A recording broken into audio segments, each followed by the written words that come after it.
गांव में सुरेश नाम का एक गरीब किसान अपनी पत्नी के साथ रहता था। सुरेश का एक पैर खराब था और वह अपनी पत्नी की मदद से खेती किया करता था। सुरेश लड़खड़ाते हुए फावड़ा चलाता। रेखा, बस एक बार खेत तैयार हो जाए तो बीज बो दूं। हम दोनों मिलकर जल्दी ही खेत तैयार कर लेंगे। हाय, मर गया। रेखा संभालो। क्या हुआ? पैर मुड़ गया रेखा। सुरेश भगवान गणेश जी को बहुत मानता था और उनकी नियमित रूप से पूजा अर्चना करता था। एक दिन सुरेश भगवान गणेश से कहता है, हे प्रभु, कुछ ऐसी कृपा करो कि बारिश आने से पहले खेत तैयार हो जाए और मैं खेत की बुआई कर दूं। बेचारे गणेश जी को क्यों परेशान कर रहे हो? खेत तो हम खुद भी तैयार कर सकते हैं। मैं अपाहिज आदमी, हल न बैल, फिर खेत कैसे तैयार होए रेखा? हम दोनों मेहनत करेंगे तो तैयार हो जाएगा। सुरेश और रेखा सारा दिन कड़ी धूप में पसीना बहाते हैं। सुरेश अपाहिज होते हुए भी कठोर मेहनत करता है, मगर खेत फिर भी तैयार नहीं हो पाता। सुरेश बेटा, लगता है इस बार तुम खेत की बुआई नहीं कर पाओगे। मेरे गणपति गणेश जी चाहेंगे तो खेत की बुआई जरूर हो जाएगी काका। अरे गणेश, अब भगवान के आसमान से उतर कर तेरा खेत तैयार करने आएंगे बेटा। एक दिन सुरेश और रेखा खेत में काम करने जाते हैं तो काम करते करते अचानक ही सुरेश का पैर घायल हो जाता है। रेखा, लो हो गया काम। एक पैर का सहारा था, वो भी गया काम से। सुरेश का पैर लहूलुहान देख रेखा की तो जान ही निकल जाती है। वह भागकर सुरेश को संभालती है और कहती है, अरे ये क्या हुआ जी? आपका पैर तो लहूलुहान हो गया है। लगता है इस साल न फसल लगेगी और न घर में अन्न आएगा। जो होगा देखा जाएगा, पहले अपने आप को देखो। पैर में चोट आने पर सुरेश का काम करना तो दूर, चलना फिरना भी बंद हो जाता है।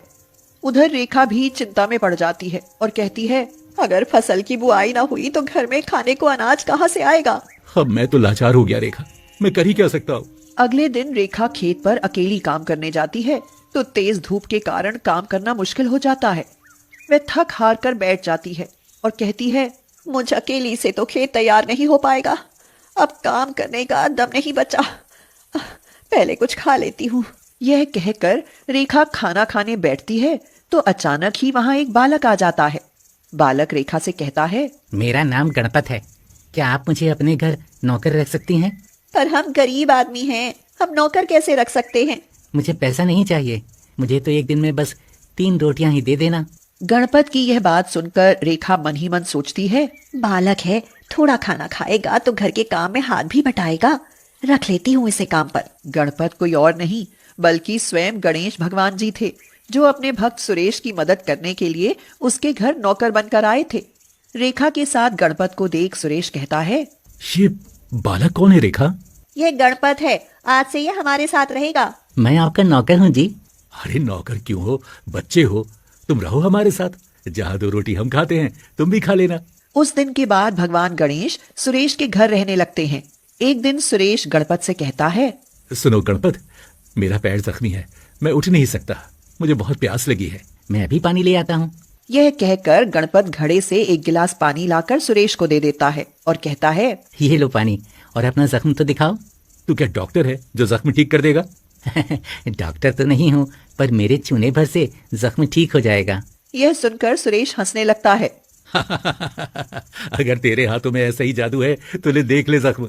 गणपत सुरेश के जख्म पर हल्के से हाथ फेरते हुए कहता है, अब देखना, कल सुबह तक जख्म बिल्कुल ठीक हो जाएगा। गणपत के छूने से सुरेश का जख्म सच में ही ठीक हो जाता है। अगले दिन सुरेश अपने पैर का जख्म देखता है तो हैरान ही रह जाता है। अरे वाह गणपत, तेरे हाथों में तो जादू है भाई। रेखा देखो, मेरा जख्म बिल्कुल ठीक हो गया है। क्यों रे गणपत, क्या जादू किया तूने? वो तो मैं कभी नहीं बता सकता। गणपत यह कहकर बात को टाल देता है, मगर रेखा मन ही मन सोचती है, इस बालक में कुछ तो खास है, यह साधारण बालक नहीं लगता। उस दिन के बाद सुरेश और रेखा दोनों फिर से खेत तैयार करने में लग जाते हैं, मगर बुआई में देर होने लगती है और खेत तैयार ही नहीं हो पाता। मुझे नहीं लगता कि हम खेत में बुआई कर पाएंगे। आप चिंता मत कीजिए, खेत तैयार हो जाएगा और बुआई भी हो जाएगी। यह सुनकर रेखा कहती है, क्यों, खेत क्या तुम तैयार करोगे गणपत? हाँ कर दूंगा, देखना तुमसे भी अच्छा कर दूंगा। ठीक है तो कर देना। हम भी तो देखें कि तू छोटा सा बालक खेत कैसे तैयार करता है। एक रात गणपत खेत में जाता है और अपने वाहन मूषक को बुलाता है। बोलो प्रभु, क्यों बुलाया मुझे? मूषक राज अपने साथियों को बुलाकर इस खेत को बीज बोने लायक बना दो। जैसी आपकी आज्ञा प्रभु। गणपत यानी गणेश जी के यह कहते ही मूषक अपने साथियों को बुलाता है और सब मूषक मिलकर खेत की सारी मिट्टी खोद डालते हैं। लो प्रभु, खेत तैयार हो गया। अब इस खेत में बीज बोने का काम भी कर दो। पर बीज कहाँ है प्रभु? मूषक राज जैसे ही यह कहता, गणेश भगवान तुरंत बीज प्रकट करते हैं और कहते हैं, लो ये रहे बीज, अब इन्हें खेत में बोने का काम भी कर डालो। ठीक है प्रभु। अब मूषक राज की सेना खेत में बीज भी बो देती है। खेत की बुआई हो जाने पर गणपत घर जाकर सुरेश से कहता है, खेत तैयार भी हो गया और उसमें बीज भी बो दिए हैं। यह सुनकर रेखा और सुरेश को यकीन ही नहीं हो पाता। वे खेत में जाकर देखते हैं तो हैरान ही रह जाते हैं। वाह भाई गणपत, तुमने तो कमाल ही कर दिया। अब तो बस पानी बरस जाए, क्योंकि पानी बरसे तो ही बीज उगे। मगर पानी तो न जाने कब बरसे। भगवान पर भरोसा रखो, पानी भी जल्दी ही बरस जाएगा। हाँ, ये भी सही है। मुझे अपने गणेश जी पर पूरा भरोसा है। उसी रात गणपत यानी गणेश भगवान खेत में जाकर इंद्रदेव को प्रकट होने का आदेश देते हैं। हे इंद्रदेव, तुरंत प्रकट हो। बोलिए प्रभु, कैसे याद किया? इंद्रदेव, ये हमारे भक्त का खेत है, इस पर जल बरसाओ ताकि फसल उगाए। गणपत के यह कहते ही उसी समय आसमान में बादल आते हैं और जल बरसने लगता है। फिर तो समय समय पर जल बरसता है और सुरेश के खेत में फसल लहलहाने लगती है। वाह भाई गणपत, तेरी मेहनत से तो खूब अच्छी फसल लगी है। अब तो घर में अनाज के भंडार भरे जाएंगे। घर में अनाज आने पर मैं अपने गणेश जी की पूजा पाठ और कथा जरूर करवाऊंगा। फसल बहुत अच्छी होती है और घर में सचमुच अनाज के भंडार भर जाते हैं। सुरेश कुछ अनाज बेचकर गणेश भगवान की पूजा पाठ करवाता है, मगर तभी गणेश जी की मूर्ति की स्थापना की जगह गणपत बैठ जाता है। यह देख सुरेश और रेखा आश्चर्य में पड़ जाते हैं। गणपत, ये स्थान तो गणपति जी की मूर्ति की स्थापना के लिए है, भला तुम इस स्थान पर क्यों बैठ गए? सुरेश जैसे ही यह कहता है, गणपत यानी गणेश भगवान अपने असली रूप में आ जाते हैं। यह देख सुरेश और रेखा दोनों हाथ जोड़कर खड़े हो जाते हैं। क्या प्रभु, आप हमारे घर? प्रभु, आप हम गरीबों के घर नौकर बनकर रहे। मैं अपने भक्तों की मदद करने के लिए कोई भी रूप ले लेता हूँ।